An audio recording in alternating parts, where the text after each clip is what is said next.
موجودہ دور حکومت میں یہ بھی بات سمجھ میں آئی کہ اینکر پرسن بھی سابقہ ہوتے ہیں. تو سابقہ ہمارے اینکر پرسنز، میں سب سے پہلے تحریک تحفظ آئین پاکستان کے تمام اکابرین کا شکر گزار ہوں، اور بالخصوص پی ٹی آئی اور وزیر اعلیٰ خیبر پختونخوا کی مہمان نوازی کا کہ 2 دن سے وہ ہماری خدمت کر رہے ہیں، اور آج ہمیں یہ موقع بھی دیا کہ ہم اپنے خیالات کا اظہار کریں. حالانکہ میں نے ساتھیوں کو کہا تھا کہ بڑے بڑے لوگوں کو آپ استثناء دیتے ہیں تو مجھے بھی آج باتوں سے استثناء دے دیں. میں صرف آپ لوگوں کی باتیں سنوں گا. اتنا طاقتور تو نہیں ہوں، نہ ہی میرے ہاتھ میں کوئی ڈنڈا ہے، نہ میرے ہاتھ میں کوئی بندوق ہے، کیونکہ میں سمجھتا ہوں میری باتیں پہلے بھی بہت سے لوگوں کو یا قوتوں کو پسند نہیں آتی تھیں. آج بھی شاید جو باتیں کروں اس سے اگر کسی کی دل آزاری بھی ہو، میں ان کی بات نہیں کرتا جو بہت طاقتور ہیں، میں ان کی بات کروں گا جو آج اس مجلس میں بیٹھے ہوئے ہیں. اگر میری باتوں سے آپ کی دل آزاری ہوگی تو قبل از وقت میں آپ سے معذرت خواہ ہوں. اب آج کے اس گھٹن کے ماحول میں یہ کانفرنس جو بلائی گئی ہے، ایسی گھٹن جہاں پر ایک ٹویٹ کرنا بھی جرم ثابت ہوتا ہے، جس کی مثال ایمان مزاری اور اس کے ہسبینڈ ہیں. سوال کرنا بھی جس ماحول میں جرم ہو، اس کی مثال اسد علی طور. وہ تو انسان ہے، لیکن ان حکمرانوں نے اس کے طوطے تو نہیں بخشا. مطلب انسانوں پر بولنے کی پابندی ہے، طوطوں پر بھی بولنے کی پابندی ہے کہ ان کو بیچنے والے کے جو اکاؤنٹ جو ہے وہ فریز کیے جاتے ہیں. ایسی گھٹن اور ایسی ماحول میں اس طرح کی کانفرنس ظاہر ایک اچھا ایک قدم ہی سمجھوں گا میں اس کو، لیکن ہمیں کچھ اپنی غلطیوں کا بھی احساس کرنا پڑے گا، ہمیں اعتراف کرنا پڑے گا. اس ملک کے آئین کو، جس کو مقدس کتاب کا نام دیا جاتا ہے، اس مقدس کتاب کو اسی کا حلف لینے والی وہ مقدس قوت یا وہ مقدس گائے کئی بار اس کو جو ہے ہضم کر گئی. اور اس کو مقدس بنانے والے کون ہیں؟ وہ قوت جس کا نام لیتے ہوئے بھی لوگ گھبراتے ہیں، کتراتے ہیں.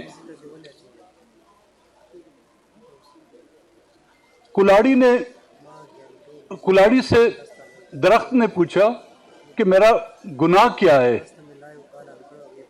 ہر وقت تم مجھے ہی کاٹتے رہتے ہو. تو اس نے بولا پیچھے دستے میں دیکھو، وہ تمہاری نسل ہے، تمہاری برادری ہے. ہم انڈیویجلز کو ذمہ دار قرار دیتے ہیں. روز اول سے دیکھیں، جن کو ہم ڈکٹیٹر کہتے ہیں، ایوب خان، یحییٰ خان، ضیاء الحق، مشرف،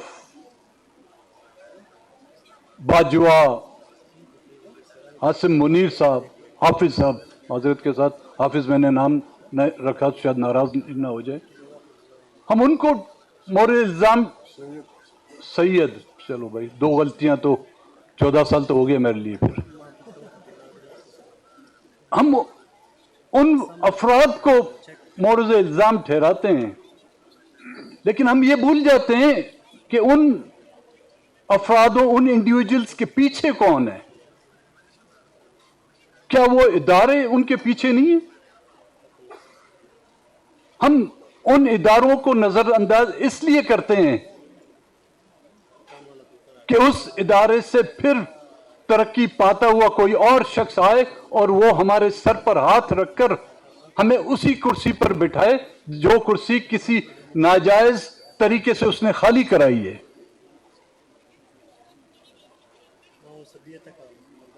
ایوب خان ہم پیدائشی اسی دور میں ہوئے, اس کی آمریت کے دور میں ہماری, اس کا نام لیتے ہوئے لوگ خوف کھاتے تھے. وہ صرف ایوب خان نہیں تھا, اس کے پیچھے وہ ریاستی قوت تھی. آج اسی ایوب خان کی جو اولادیں ہیں, عمر ایوب صاحب, اس کو ڈسکوالیفائی بھی کر دیا. اس کی جگہ پر کسی اپنے اور بندے کو لے آئے. وہ جنرل ضیاء الحق جو اسلامی نظام نافذ کرنا چاہتا تھا, مذہب کا استعمال کر کر اس قوم کا, اس ملک کا استحصال کیا گیا.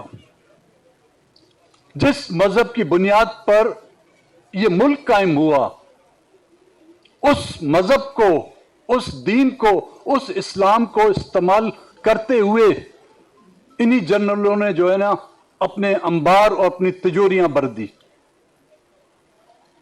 انہی جنرلوں نے اپنے ملک سے خواتین جو ہے نا ان ممالک میں جو ہے ڈالروں کے عوض ان کو بیچ ڈالا.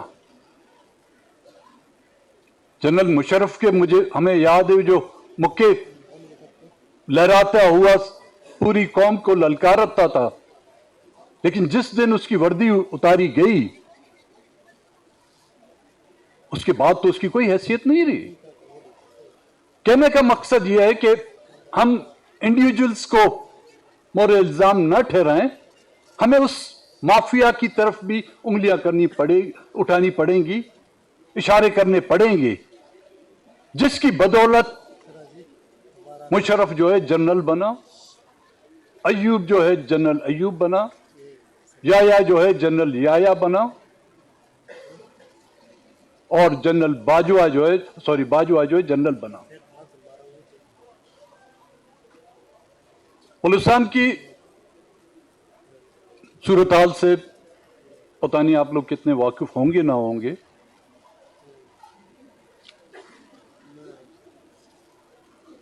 کوئی ایسا دور نہیں گزرا ہوگا جب بلوچستان میں ہمارے نوجوانوں کی لاشیں نہ گرائی گئی ہوں.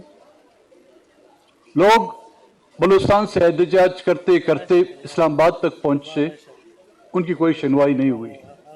ایک بار نہیں, کئی بار. ایک بزرگ ماما قدیر کل اسی جد و جہد کرتے ہوئے کل اس کا انتقال ہو گیا.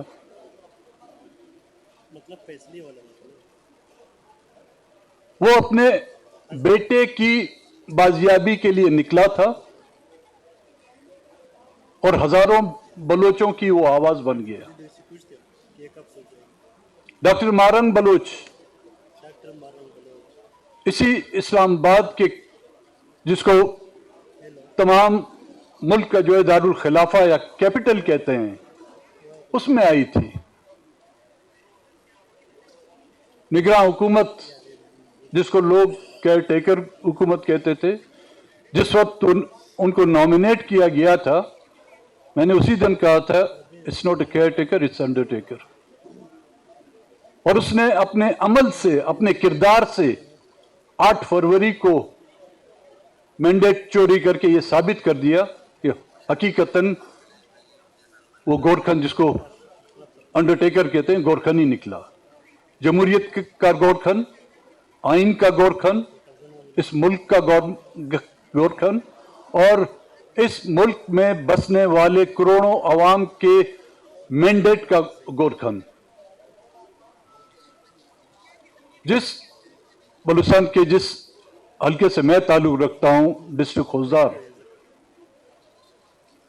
اس کی 2 تحصیلیں ہیں, ایک زہری اور دوسرا اورناچ. میں اب اس وقت جو آپ سے کہہ رہا ہوں،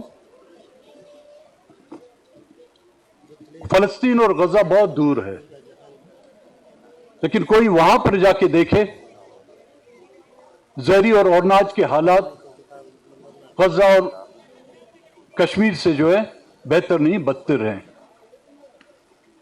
لوگ ایک وقت کی روٹی کے لیے محتاج ہیں۔ پورے علاقے کو جو ہے سراؤنڈ کر دیا گیا ہے، نہ کسی کو زہری اورناج سے نکلنے کی اجازت ہے، نہ ہی کسی کو اس علاقے میں اپنے بچوں کے لیے راشن لے جانے کی اجازت ہے۔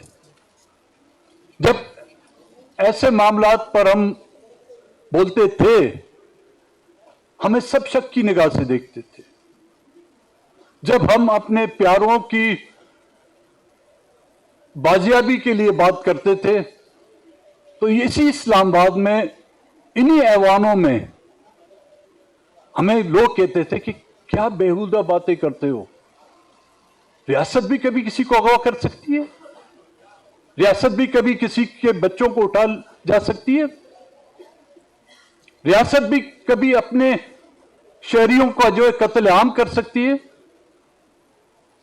میں نے اس وقت بھی اسمبلی میں کہا تھا، اسد کیسر صاحب گواہ ہوں گے کہ میں نے بولا ڈریں اس دن کے لیے جب یہ معاملات اور یہ واقعات آپ پر آئیں گے۔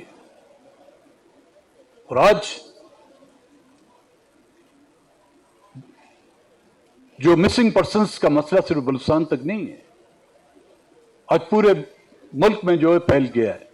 لیکن اس وقت بلوچستان کے جو لوگ ہیں، جن کے پیارے اٹھا لیے گئے ہیں، وہ ان کی بازیابی کے لیے احتجاج نہیں کر رہے، وہ ان سے ملاقات کے لیے جو احتجاج نہیں کر رہے۔ وہ مائیں، وہ بہنیں، وہ بھائی، وہ بزرگ، اب جو ان کی ڈیمانڈ یہ ہے کہ ہمیں ان کی لاش ہمارے سپرد کی جائے۔ ان کی ڈیمانڈ اب یہ ہے کہ ان کی لاش کا آخری دیدار ہمیں کرایا جائے۔ وہ ماں آج جو آنسو ٹپکا رہی ہے، وہ 25 سال کے اس نوجوان کی بازیابی کے لیے نہیں، اس کی مسخ شدہ لاش پہ جس قبر میں دھکیل دی گئی ہے، وہ اس قبر کی نشاندہی چاہتی ہے کہ اس کی قبر کہاں ہے اور اس پر جا کے 2 نفل جو ہے پڑھ سکے۔ کل یہاں پہ ایک بزرگ ریٹائر بریگیڈیئر صاحب تھے، انہوں نے جس انداز میں بات کی، خوش نصیب ہیں آپ لوگ جو اس انداز میں بات بھی کر سکتے ہیں۔ ہم تو بلوچستان ہاؤس میں اگر بات کریں تو خیبر پختونخوا ہاؤس تک اس بیچ میں جو سڑک ہے وہیں سے ہم اٹھا لیے جاتے ہیں۔ بلوچستان میں روزانہ 8 سے 10 لوگ جو ہے آج دن تک اٹھائے جا رہے ہیں۔ کل کی میں بات کرتا ہوں آپ کو، حد سے 2 دن پہلے 2 خواتین کو اٹھا لیا گیا، اور کل ایک پریگننٹ جو 7 ماہ کی پریگننٹ عورت تھی، اس کو ریاستی فورسز اٹھا کے لے گئی۔ اور پھر ہمیں کہتے ہیں کہ جی جب پاکستان کا ترانہ بجتا ہے تو آپ کھڑے کیوں نہیں ہوتے؟ وہ جو اہلکار ہمیں اٹھانے آتے ہیں، ہماری جو مسخ شدہ لاشیں پھینک کے جاتے ہیں، ان کے ہاتھ میں ہندوستان کا یا امریکہ کا جھنڈا نہیں ہوتا، ان کے ہاتھ میں پاکستان کا جھنڈا ہوتا ہے۔ میں آپ کو ایک مثال دوں، افراد صاحب خٹک صاحب، ہم مسنگ پرسنز کا جو کمیشن بنا تھا، بلوچستان یونیورسٹی میں ہم لوگ گئے، کیونکہ وہاں سے کچھ اسٹوڈنٹس اٹھا لیے گئے تھے۔ تو جب ہم وہاں پہ پہنچے، ہم نے ان تمام مسنگ پرسنز اور ان اسٹوڈنٹس سے رابطہ کیا تھا۔ پروگرام شروع ہوا تو ہال بالکل خالی پڑا ہوا تھا، چند اسٹوڈنٹ کے علاوہ تمام ہال خالی پڑا تھا۔ ہم حیران ہو گئے کہ اتنا اہم ایشو ہے اور ان کے اپنے کالیگز یہاں سے اٹھا لیے گئے، ان اسٹوڈنٹس کی کوئی دلچسپی نہیں ہے۔ خیر، پروگرام تلاوت سے شروع ہوا، نیشنل اینتھم چلا تو ہم سب اس کے احترام میں کھڑے ہو گئے۔ جیسے ہی قومی ترانہ ختم ہوتا ہے، ہال میں جو ہے لوگ آنا شروع ہو جاتے ہیں، اور اس ہال میں پھر اتنا کچا کچ بڑھ جاتا ہے کہ ایک آدمی کے بیٹھنے کی جگہ نہیں ہے۔ وہ کیوں باہر بیٹھے تھے؟ وہ اس قومی ترانے کے احترام میں کھڑے ہونا نہیں چاہتے تھے۔ کیا کبھی کسی نے یہ پوچھا کہ قومی ترانے کے احترام میں وہ کیوں کھڑے ہونا نہیں چاہتے؟ کیونکہ بلوچستان کا نوجوان پاکستان کی سیاست، پاکستان کے پارلیمنٹ، پاکستان کے آئین اور پاکستان کی پولیٹیکل پارٹیوں پہ جو ہے اس کا یقین اٹھ گیا ہے۔ وہ نہ اس آئین کو اپنا سمجھ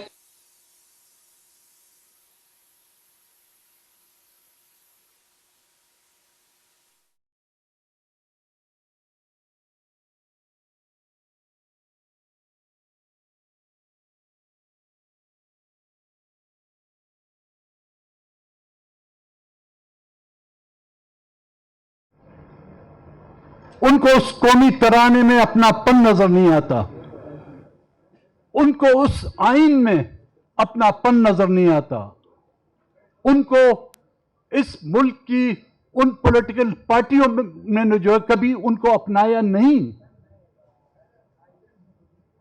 آج ہم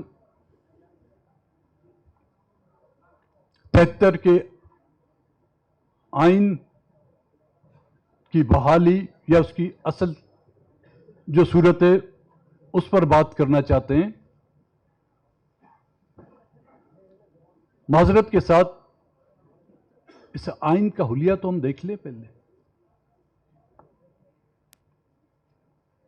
اس کا حلیہ کس انداز میں بگاڑ دیا گیا ہے۔ Sorry to use these words. This constitution has been raped not once, not twice, I don't know how many times. اجتماعی زیادتی کی گئی اس آئین کے ساتھ، انصاف کے ترازو کے نیچے اس کے ساتھ اجتماعی زیادتی کی گئی۔ پارلیمنٹ کے اندر محمد علی جناح کی تصویر کے نیچے اس آئین کے ساتھ اجتماعی زیادتی کی گئی۔ اس اللہ کے 99 ناموں کے نیچے اس آئین کے ساتھ جو ہے اجتماعی زیادتی کی گئی۔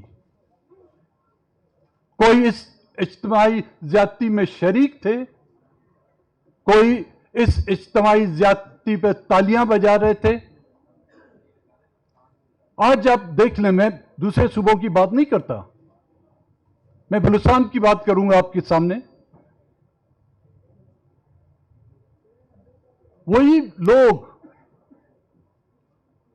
جو ایوبی ماشاءاللہ کا حصہ تھے،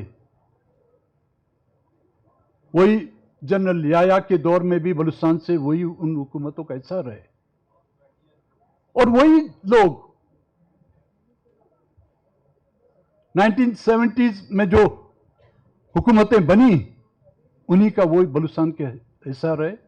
اس کے بعد چاہے ضیاء الحق کی حکومت آئی، چاہے پیپلز پارٹی کی حکومت آئی، چاہے مسلم لیگ نون کی حکومت آئی، چاہے پی ٹی آئی کی حکومت آئی، وہی لوگ اور آج دن بھی وہی لوگ انہی حکومت کے اتحادی ہیں اور انہی حکومتوں کے ساتھ ہیں۔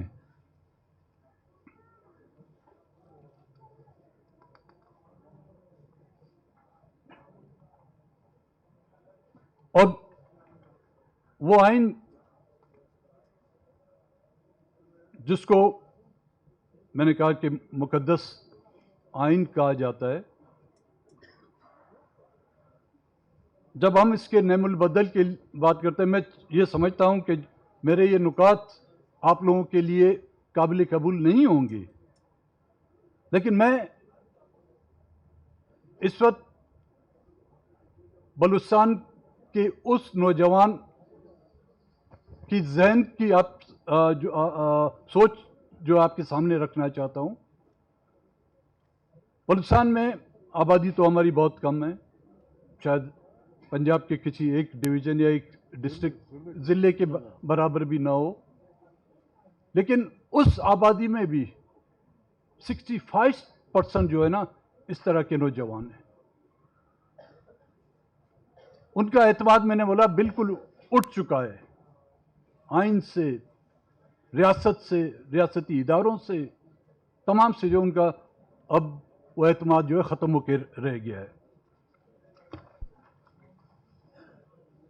پہلے ہمیں یہ دیکھنا چاہیے کہ 1947 میں جب یہ ملک آزاد ہوا، وہ کہتے ہیں بڑا ایک سوالیہ نشان، آزاد ہوا یا بنایا گیا، وہ ایک لمبی بحث ہے، شاید کچھ لوگ ہم پہ اس پہ ایگری نہیں کریں. یہ ملک کئی عرصے بغیر آئین کے چلتا رہا.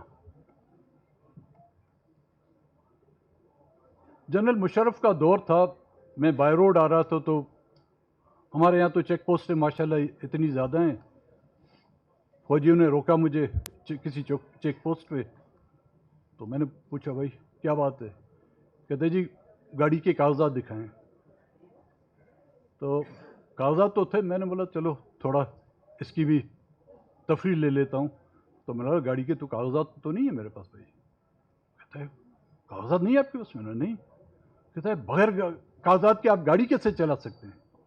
تو میں نے بولا آپ لوگ بغیر کاغذات کے جو ملک چلا سکتے ہیں، میں گاڑی نہیں چلا سکتا. مطلب بغیر آئین کے آپ لوگ ملک چلا سکتے ہیں، ہم ایک گاڑی بھی نہیں چلا سکتے. ایک ٹریفک کا سگنل توڑ دیں تو اب قابل جرم ہے، لیکن اس ملک کا آئین توڑے وہ بری الزما ہے. اس کو استثناء بھی حاصل ہے، اس کو جو ہے گارڈ آف آنر بھی ملتا ہے، اس کو تمام وہ مراتیں ملتی ہیں جو ایک اعلیٰ ایلیٹ کلاس کو جو ملنی چاہیے.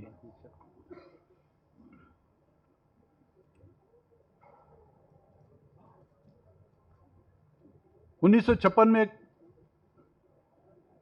آئین بنایا گیا تھا اگر میں غلط ہوں، اور پھر اس کے 6 سال بعد 1962 میں ایک دوسرا آئین بنایا گیا.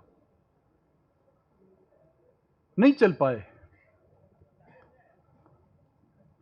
6 سال کے بعد ایک نیا آئین 1962 میں لایا گیا، وہ بھی نہیں چل پایا. کیوں؟ کیونکہ اس وقت 2 صوبے بنا دیے گئے تھے، ایک مشرقی پاکستان، دوسرا مغربی پاکستان. جب بنگلہ دیش تھا، بنگال اس وقت تھا پھر دیش بن گیا، جب بنگالی تھے ہمارے ساتھ تو ان کو ان کی اس آبادی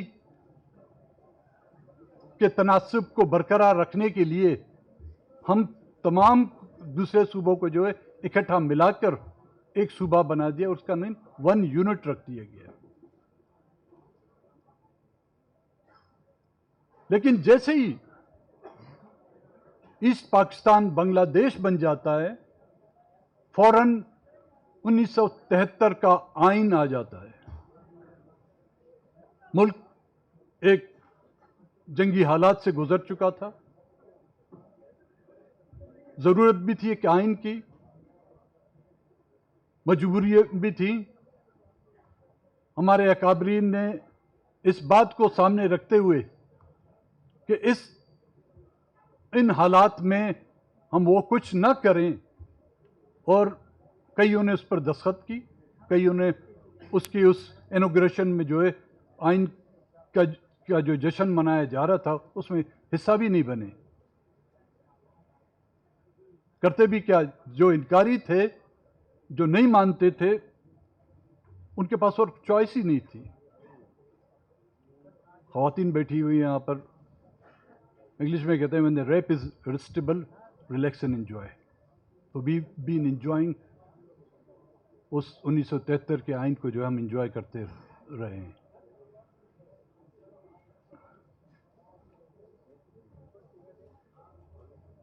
اور اس 73 کے آئین کو جس کو مشترکہ یا کیا لفظ کہتے ہیں متفقہ آئین کہا جاتا ہے، جیسے ہی وہ 73 کا آئین پاس ہوتا ہے، اور وہی مطالبات جو بنگال کے لوگ کر رہے تھے، جو 56 کے الیکشن میں آپ نہیں کانسٹیٹیوشن میں آپ لوگ نہیں لائے اپنی حق درمی کی وجہ سے، جو 1962 کے کانسٹیٹیوشن میں آپ لوگ نہیں لائے، لیکن جیسے ہی بنگالیوں سے آپ نجات مل گئی، 73 کے آئین میں آپ لوگوں نے تمام وہ سکھ جو ہے بنگالیوں کی ڈیمانڈ تھی، وہ آپ اس میں کسی حد تک آپ لوگ اس میں شامل کر دیے.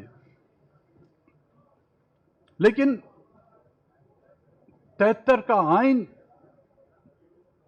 منظور ہوتے ہی اس کا جشن بلوچستان میں جو ہے توپوں اور ٹینکوں اور بندوقوں کی آوازوں سے جو ہے ہمیں سنائی دیتے ہیں.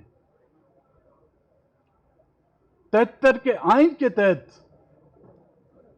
ایک منتخب حکومت کو برخاست کیا جاتا ہے.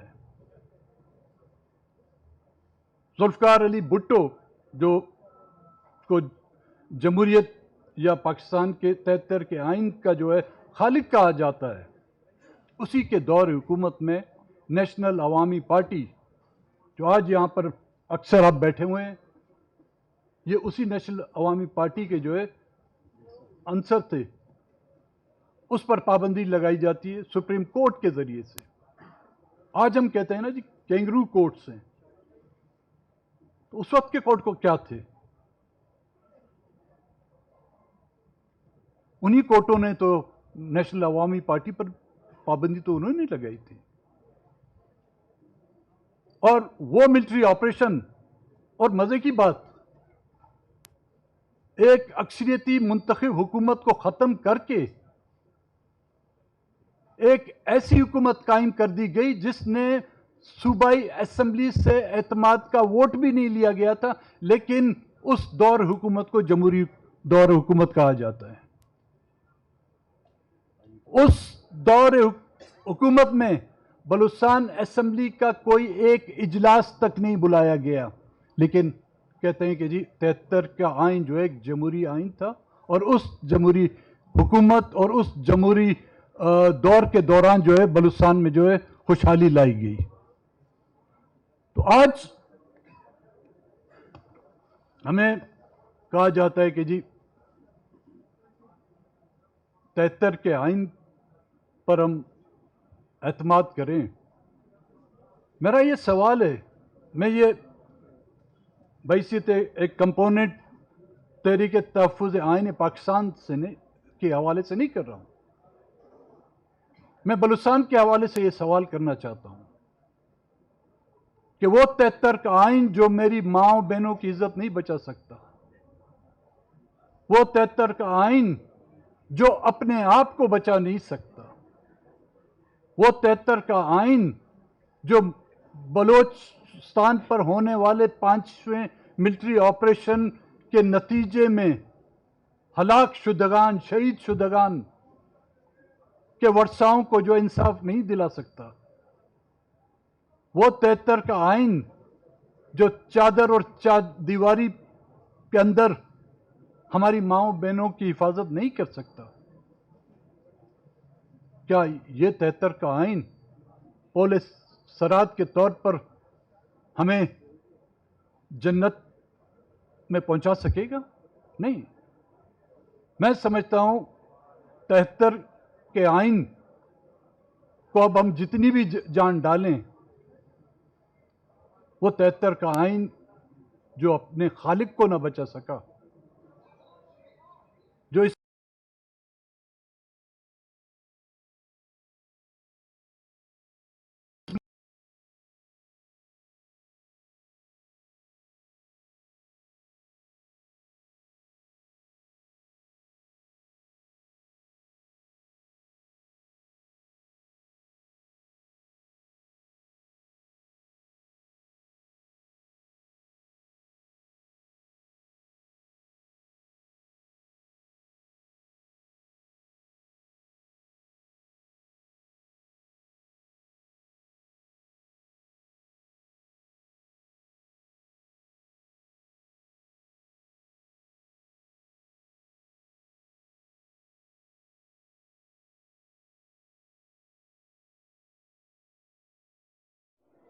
اپنے بزرگوں کو سڑکوں پر ان کی پگڑیاں اتارتے ہوئے دیکھی.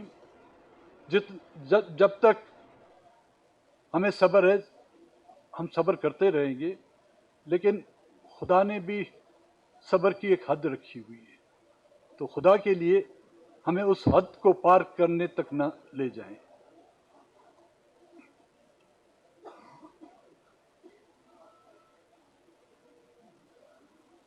اس کے باوجود جب 1988 میں جمہوریت بحال ہوئی اور ہم نے تصادم کے بجائے پارلیمانی سیاست کا راستہ اختیار کیا، 1997 میں بلوچستان کے عوام نے بلوچ کانفرنس کی قیادت کو اس امید کے ساتھ منتخب کیا کہ وفاق ہمارے جائز حقوق، حقیقی خود مختاری اور اپنے وسائل میں منصفانہ حصہ دے گی، لیکن اس کے برعکس ہم نے مسلسل مرکزیت، سیاسی عدم استحکام اور اپنے معدنی، گیس اور ساحلی وسائل کی منظم لوٹ مار دیکھی، جس سے مقامی آبادی کو تقریباً کوئی فائدہ نہیں پہنچا.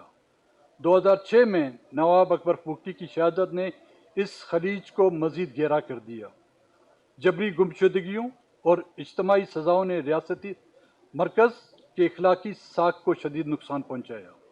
آج بھی بلوچستان میں ایسے لوگ رہنما بنائے جاتے ہیں جو عوام کی منتخب نہیں بلکہ سیاسی انجینئرنگ کے پیداوار ہیں. اس عمل نے بلوچستان میں امن قائم نہیں کیا بلکہ عوام اور ریاست کے درمیان اعتماد کو مکمل طور پر زیر آلود کر دیا. کچھ عرصے سے ہم سن رہے ہیں کہ جی خیبر پختونخوا میں امن امان کا مسئلہ ہے، وہاں پر گورنر راج لگایا جائے. ان کو میں ساون کا اندھا تو نہیں کہہ سکتا، ان کو بلوچستان کے حالات نظر نہیں آ رہے. بلوچستان میں حکومت کی کوئی رٹ باقی نہیں رہی. کوئی ایک ضلع، چاہے وہ بلوچ ضلع ہوں، چاہے پشتون علاقے ضلع ہوں، کسی ماں سوائے C M house, governor house, secretariat اور اس کے ارد گرد جو علاقہ ہے جس کو ریڈ زون کہا جاتا ہے، اس کے علاوہ کوئٹہ بھی گورنمنٹ کی جو ہے رٹ قائم نہیں. لیکن میں یہ نہیں کہتا کہ وہاں پر گورنر راج لگایا جائے، یہ ان سے سوال ہے. وہ جو کہتے ہیں کہ جی خیبر پختونخوا کے حالات خراب ہیں اور وہاں پر گورنر راج لگایا جائے، تو وہاں پہ گورنمنٹ بھی تو آپ کا ہے اور وہاں پہ راج آپ کی اسٹیبلشمنٹ کئی 78 سال سے وہاں پہ راج کر رہی ہے. گورنر راج نہیں لگا سکتے تو کم سے کم سیکٹر کمانڈر راج تو لگا لو یار. جو پروپوزل میں لایا ہوں وہ کاپی آپ کو میں دے دوں گا. وفاقی معاہدے کی اثر و نو تشکیل. نمبر 1، آئینی اور طرز حکمرانی کی اصلاحات. 1973 کا آئین بلوچوں اور پشتونوں جیسی چھوٹی قومیتوں کے مفادات کے تحفظ میں ناکام رہا ہے. ہم ایک نئی آئینی بندوبست کا مطالبہ کرتے ہیں جو درج ذیل اصولوں پر مبنی ہو. نمبر 1، سچ، احتساب اور مفاہمت. ایک بااختیار اور وقت کی پابند سچائی اور مفاہمتی کمیشن قائم کیا جائے جس میں تمام پارلیمانی جماعتوں، سول سوسائٹی، آزاد عدلیہ اور بین الاقوامی انسانی حقوق کے مبصرین کی نمائندگی ہو. اعتماد سازی کی فوری اقدامات میں سیاسی قیدیوں اور لاپتہ افراد کی رہائی، سیاسی بنیادوں پر قائم مقدمات کا خاتمہ، تشدد کے الزامات میں شفاف عدالتی کارروائی اور جبری گمشدگیوں و ماروائے عدالت قتل کے متاثرین کے لیے ریاستی معافی اور معاوضہ شامل ہو. اور انکار کی بنیاد پر امن قائم نہیں ہو سکتا. اور اس میں ملوث، ان جرائم میں ملوث چاہے کسی بھی طبقے سے تعلق ہو، کسی بھی گریڈ سے اس کا تعلق ہو، کسی بھی رینک سے اس کا تعلق ہو، ان کو قانون کے کٹہروں میں یہ نہیں کہتا کہ ہمارے سرداروں کے جرگوں میں ان پر مقدمات قائم کیے جائیں. ماشاءاللہ چشم بدور آپ کی عدالتیں تو بقول آپ کے تو آزاد ہیں، اور 26ویں اور 27ویں آئینی ترامیم کے بعد تو وہ مزید اتنے آزاد ہو گئیں کہ بغیر پروں کے جو اڑنے لگی ہیں۔ سیاست میں برابری کا میدان، سیاسی انجینئرنگ کا مکمل خاتمہ کیا جائے، سیاسی جماعتوں اور رہنماؤں کو آزاد، شفاف اور غیر مداخلت شدہ انتخابات میں مقابلہ کرنے دیا جائے، ایک وفاقی اپنی قانونی اور اخلاقی حیثیت غیر منتخب قوتوں اور مسلط کردہ قیادت کے ذریعے حاصل نہیں کر سکتا۔ بلوچستان میں یہ مصنوعی قیادتیں تنازع کی اصل فائدہ اٹھانے والی رہی ہیں۔ انہوں نے اسلام آباد اور پنڈی کو خوش کرنے کے لیے صوبے کے حقوق قربان کیے اور بدلے میں انہیں کرپشن اور انسانی حقوق کی خلاف ورزیوں کے لیے کھلی چھوٹ اجازت دی گئی ہے۔ میں اس کی واضح مثال آپ کو دو جو کردار ہیں کافی ہیں، جو دو مین کردار، ایک جو سابقہ آپ کے جو انڈرٹیکر پرائم منسٹر تھے خان صاحب، دائیں طرف بیٹھے ہوئے میرے، اور ساجد ترین صاحب بیٹھے ہوئے ہیں، ان کا تعلق بلوچستان کے ان پشتون علاقوں سے۔ ان سے حلف لے کر پوچھیں کہ وہ جس کو آپ لوگوں نے وزیر اعظم بنایا تھا، ایک یونین کونسل، لٹرلی میں کسی ضلع کی بات نہیں کرتا ہوں، ایک یونین جیتنے کی جو ہے قابلیت اس میں نہیں تھی، اور اس کو جو ہے آپ نے پورے ملک میں، صرف بلوچستان میں نہیں، پورے ملک میں وزیر اعظم بنائے، اور اس کو جو ہے ایکسٹینشن پہ ایکسٹینشن دیتے گئے۔ اور دوسرا جو آپ نے وزیر اعلیٰ بنایا ہوا ہے بلوچستان کا، سرفراز بگٹی صاحب، لٹرلی اگر فری اور فیئر الیکشن ہو تو وہ بھی اپنے علاقے ڈیرہ بگٹی سے جو نا مشکل سے ایک یونین کونسل بھی جیت سکے، لیکن کیونکہ وہ بلو آئیڈ بوائز ہیں اور بلوچستان کے کنفلکٹ میں ایسے ہی لوگوں کو اہمیت دی جاتی ہے، اور یہی بینیفیشری بھی ہیں، اور یہ ہر دور اقتدار میں یہ ہمیشہ اس حکمران پارٹیوں کے جو ہے پارٹنر بنے رہتے ہیں۔ نمبر 3، نیا وفاقی ڈھانچہ۔ ترمیم ہمارے بنیادی مسائل حل نہ 18ویں ترمیم ہماری بنیادی مسائل حل نہ کر سکی۔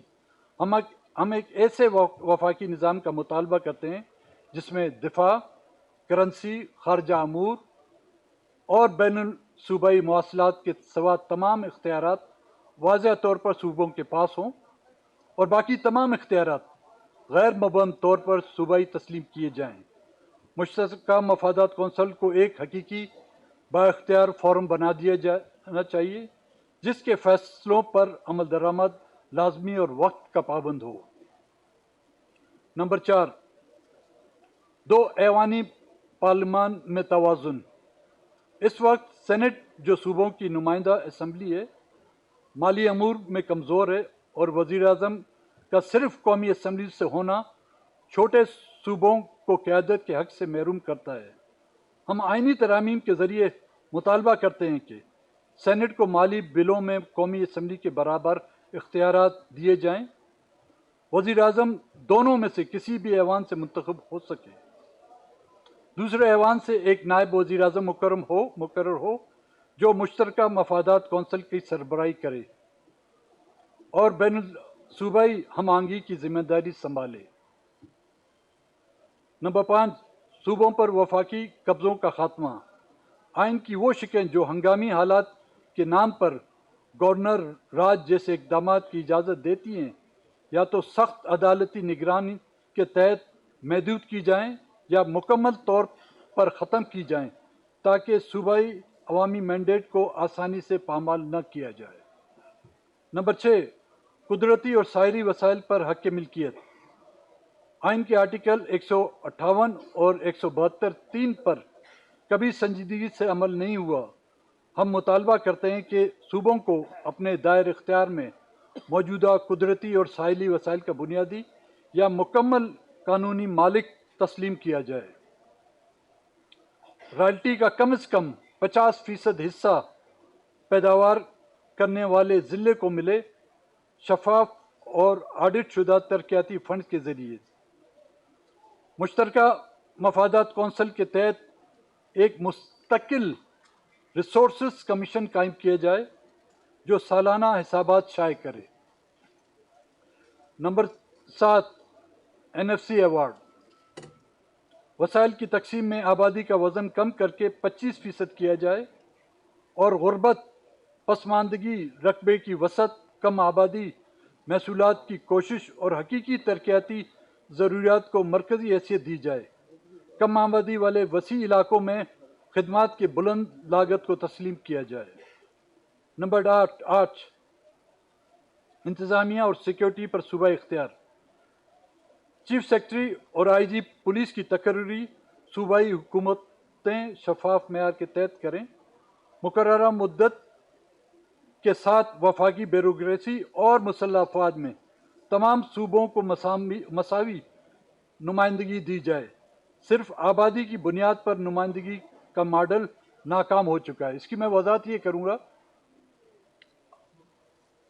کہا بھی یہ جاتا ہے اور آپ لوگ شاید اب تسلیم بھی کریں گے کہ بیوروکریسی میں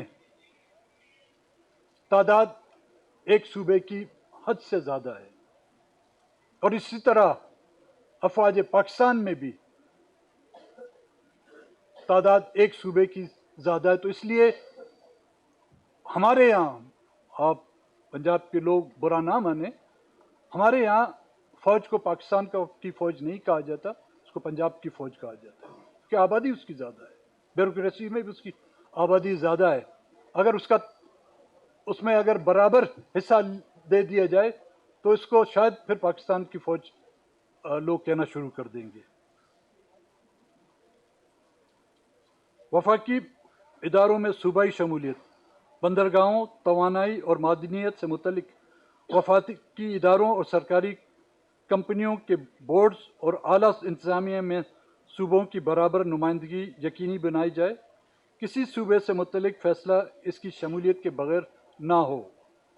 نمبر 10، گوادر کے عوام کے لیے وفاقی ڈھانچے کے اندر گوادر پورٹ کی عملی نگرانی حکومت بلوچستان کو منتقل کی جائے۔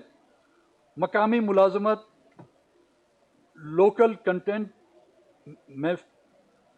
محفوظ بلدیاتی آمدن اور کمیونٹی مفادات کی ضمانت کے ساتھ ایک آزاد ریگولیٹر کی نگرانی میں ہو۔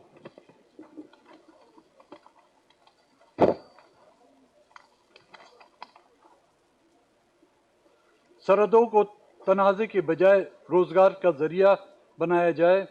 ایران اور افغانستان کے ساتھ ہر سرحدی ضلع میں باقاعدہ بارڈر کراسنگ پوائنٹس قائم ہوں۔ جدید تجارتی سہولات، آسان تجارتی نظام، خواتین دوست مارکیٹیں، ترجیح ٹیرف، مالی شمولیت، ماہی گیری، معدنی ویلیو ایڈیشن اور ہر بڑے منصوبے کے ساتھ مقامی کمیونٹی ڈیولپمنٹ معاہدہ لازمی ہو۔ اور میں قطعاً یہ امید بھی نہیں کر سکتا کہ اس نکات کو آپ تسلیم کریں گے۔ یہ میں نے بلوچستان کو، اگر آپ یہاں کی پولیٹیکل پارٹیاں یا یہاں کی ریاستی قوتیں بلوچستان کو پاکستان کے قومی دائرے میں لانا چاہتی ہیں تو یہ ایک وے فارورڈ ہم نے آپ کو دکھا دیا ہے۔ اب اس راستے پر ہمیں چلانا چاہتے ہیں، آپ لوگوں کی مرضی، ہمیں اس راستے پر ہمیں گھسیٹنا چاہتے ہیں، وہ آپ کی مرضی، پھر ایک بار اس راستے میں ہماری مسخ شدہ لاشیں آپ گھسیٹنا چاہتی ہیں۔ The ball is in your court. Thank you so much. آپ تمام حضرات کا تہ دل سے مشکور ہوں، اور میری کسی بھی بات آپ سے آپ کی دل آزاری ہوئی ہے تو اس کی میری احمقی کا نام دے کر مجھے معاف کریں۔